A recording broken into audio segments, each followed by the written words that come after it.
Look, I know there's the point of contention for this being a grabber bass is that you can't grab the pickup to move it.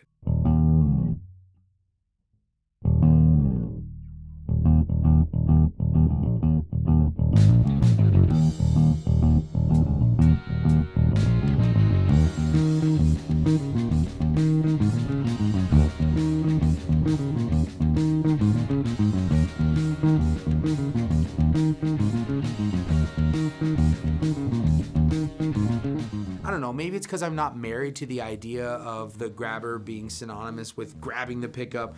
While I understand everybody's outrage, I don't really think it matters because the instrument plays phenomenal and it sounds great.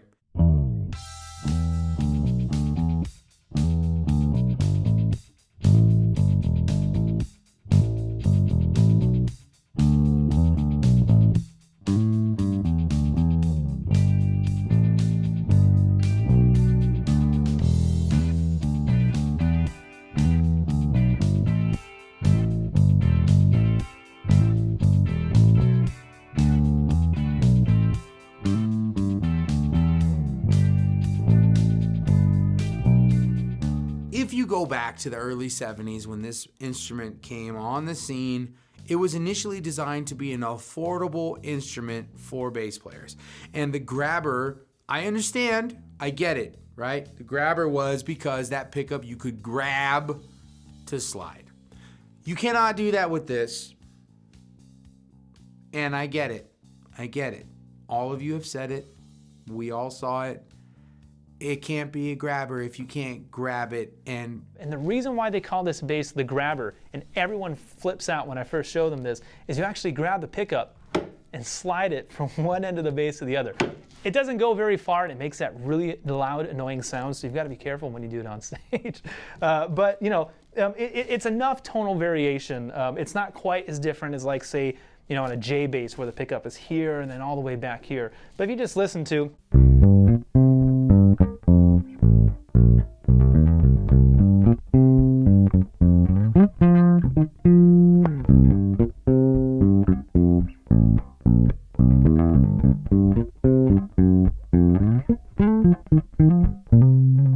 So it's just a little subtle variation. To be honest, most of the time, I just leave it dead center.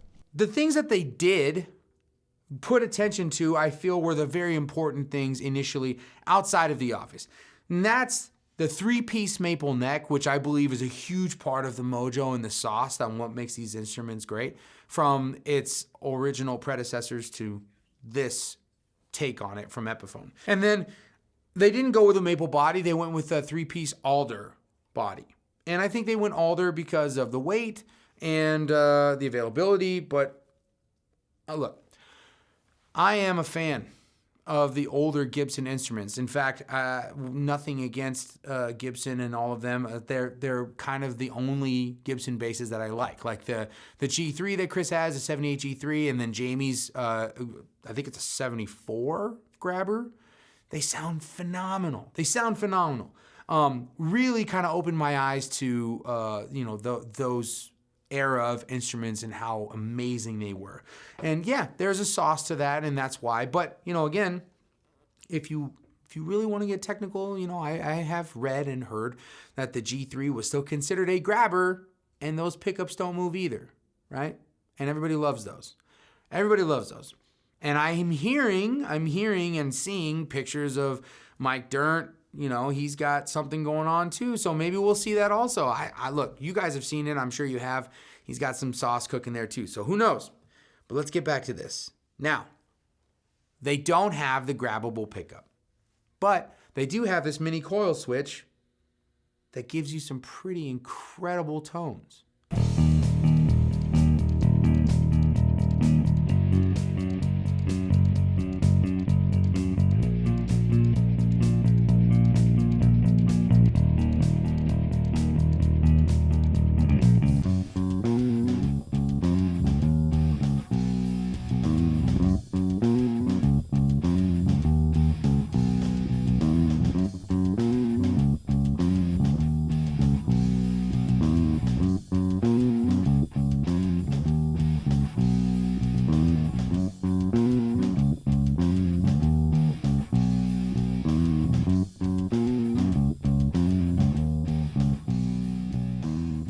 bass sounds phenomenal.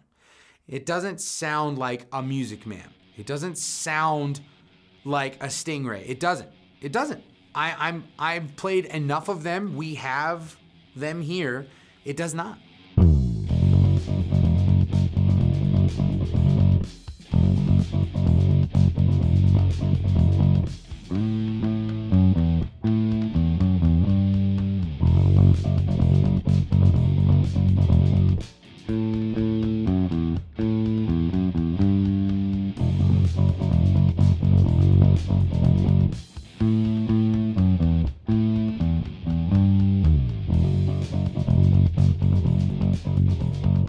Pickup sounds huge. It's very fat.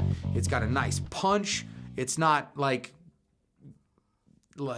that muffled kind of like, I don't know. You know, when you have the pickup placement, when it's too close to the bridge, it gets kind of flat, sounds a little sterile. If you're a slap bass player, you can make some adjustments to where that's something that you would like. And if it's too far up, it gets very round and kind of boomy. And that can be dialed in too, but I think the sweet spot they have this in, as far as this split coil, this mini switch like split coil system they got here, I think it sounds phenomenal.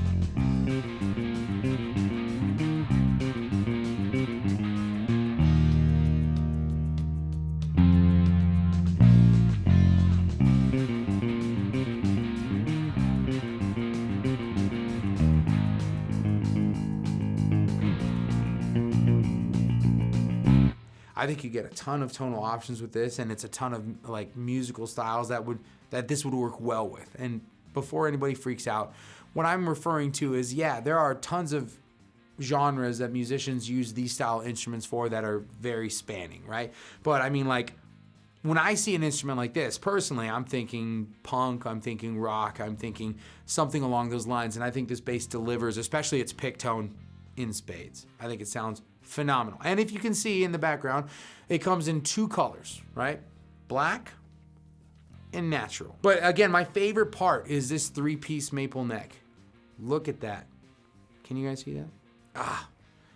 There's something about maple with these instruments that I feel is necessary to continue that mojo. And I was skeptical about the alder body thing, but once we plugged it in, I took this to a gig, and once we plugged it in also at the Bass Channel studio, we were both like, Chris and I, we were both just absolutely like, wow, that sounds phenomenal. And the price tag is not bad at all. It's $9.99.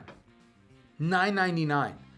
They have these at Zounds. We'll put that link below, but sub $1,000, and I know it's like $1, whatever, but still, it's under $1,000. This instrument is crazy nice. Beautiful, beautiful finish.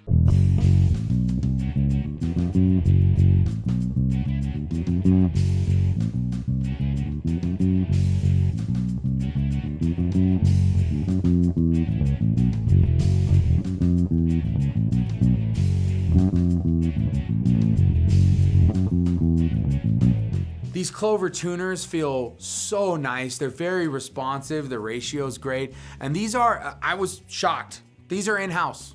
These are in-house. These come straight from Epiphone along with the rest of the instrument, and they really paid attention to making this hardware sturdy. And it shows. It shows because the response from it, like you don't have any issues with that. Krist took the cover off of this one so you guys could see what that bridge looks like. It's very, very beefy. It's got great mass to it.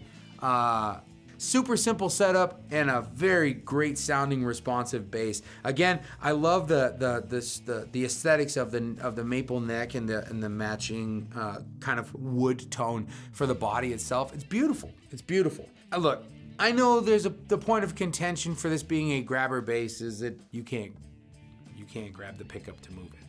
I think that's kind of silly. I understand everybody's arguments, and for the people that are purists, fine. I'm sure there are people out there that can mod this, or you can mod it yourself to where you can make it move, right? Fine, great, do it. Do that, do you.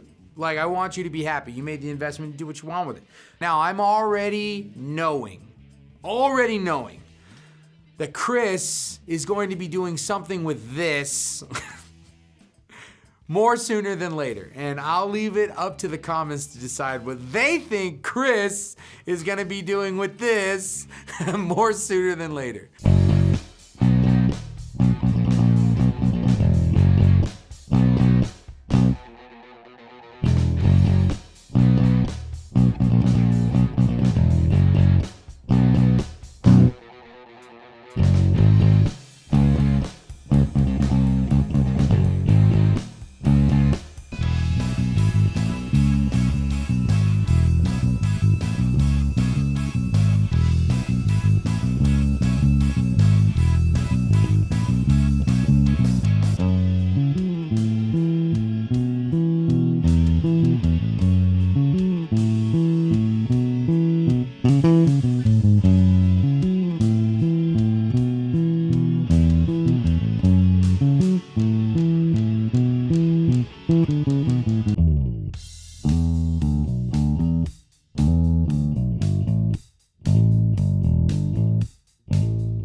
We are gonna do some other videos with these though too. We're gonna compare, right? We're gonna do a comparison to a 74 Grabber for tone, for feel, for the aesthetics, etc., and really put to bed if this can hold up to this name or not. I think it will. We haven't done it yet because that bass isn't technically ours and we have to ask to borrow it to set that up. But I think it's going to hold up, and I think everyone's going to be pleasantly surprised at how this bass performs next to, how old is that? 50-year instrument, pretty much? 47? I'm not going to do the math. You guys do it. I think we'll be good. Epiphone did a fantastic job. There's not a lot to say specs-wise. It's 34-inch scale. What is it, 20 frets, 20 medium jumbo frets, 3-piece maple neck, 3-piece alder body. This pick guard, it looks so clean on the natural body. And again, the mini toggle switch, it gives you some great options. What did you guys think? At the end of the day, your opinion is what matters. You guys let us know what you thought about how this bass sounded, please. That's what matters. That's what Epiphone wants to hear. That's what everybody wants to hear. If you own one of these, please tell me if you did any modifications. Tell me if you like it just like it is. We at the Bass Channel, and I'm sure Epiphone would love that kind of feedback. We're always curious to see what you guys are doing with your instruments because we're not afraid to make changes, as you may have noticed. Krist is definitely at the forefront of making the instrument work for him as opposed to him fighting the instrument because, let's face it, electronics, hardware, all of that stuff you can change, you can fix, you can make it your own. But if it doesn't feel good and it doesn't aesthetically please you, then what's the point? I think this bass hits all of those boxes. It feels great. The neck feels phenomenal. It sounds phenomenal. And I would definitely gig this on the regular. Great job, Epiphone. Thank you very much. You guys, this is Chuck Bailey with the Bass Channel, and thank you for watching. We will see you later.